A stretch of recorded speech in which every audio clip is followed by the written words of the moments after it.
अदनान साहब आपका बहुत बहुत शुक्रिया।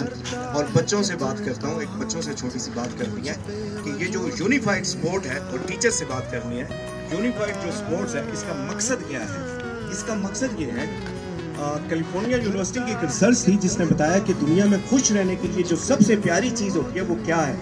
तो दुनिया में खुश रहने के लिए जो सबसे बड़ी स्किल है वो है रिलेशन बिल्डिंग। कि जितना आपका रिश्ते आपके अच्छे होंगे इतना ही आप जिंदगी में कामयाब होंगे। तो ये जो बच्चे हैं, जितने भी पीछे बच्चे बैठे हुए हैं, आपकी क्लासों में कैसे रिश्ते हैं बच्चों? कितने दोस्त हैं? सबसे ज्यादा किसके दोस्त हैं? हाथ खड़ा करें। 11। अदनान साहब आपके कितने दोस्त हैं? अदनान साहब का पूरा के दोस्त है।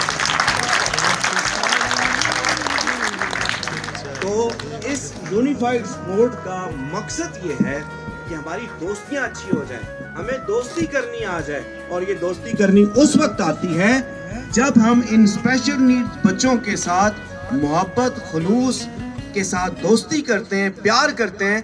तो फिर हमें इसके बदले में अल्लाह ताला जो हमें अता करते हैं वो दिलों को जीतने का फ़न देते हैं, दिलों का अखलास देते हैं, दिलों की मिठास देते हैं। तो इसी बात के साथ सर अदनान आपका बहुत बहुत शुक्रिया, सर सलीम आपका शुक्रिया, दाई साहब आपका शुक्रिया। अस्सलाम वालेकुम।